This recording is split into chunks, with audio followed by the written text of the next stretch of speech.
So I went to Haverford. I graduated in 2007, which meant I was a sophomore from 2004 to 2005.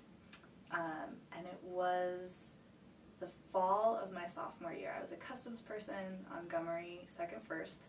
I'd kind of, achieved my way into a few leadership roles on campus. I'd gotten a promotion at my job.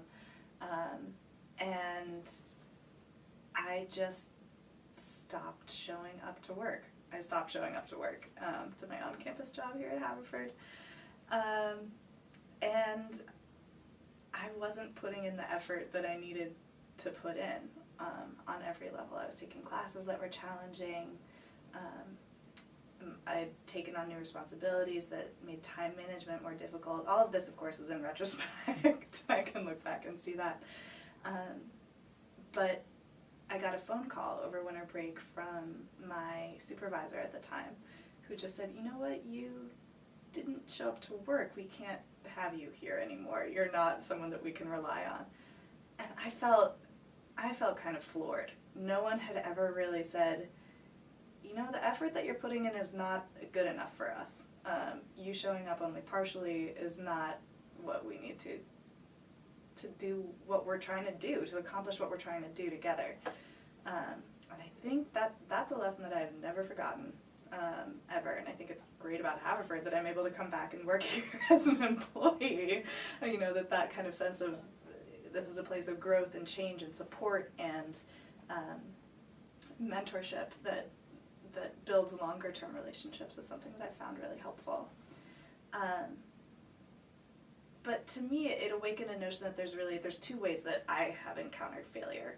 One is from basically the way I just talked about, which is I try to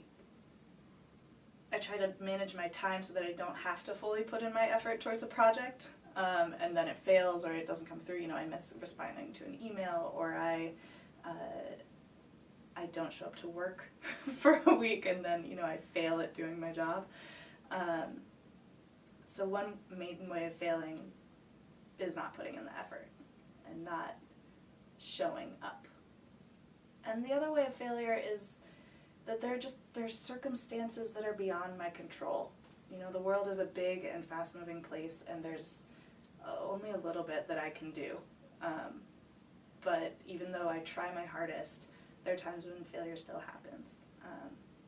And I use those two mindsets, those two rubrics still for evaluating the success or failure of things that I do. But sometimes you have to fail pretty hard and let yourself be down in order to kind of realize where you are and then figure out how to not do that again. When I fail and it's out of my control, I have to communicate, to talk to other people around me. Sometimes, like if that's applying for a job, there are things that are outside of your control. You're not exactly what the admissions committee is looking for, or you're not what, they needed something else, or the candidate pool was too big. But revisiting the situation and just saying, what can I do better?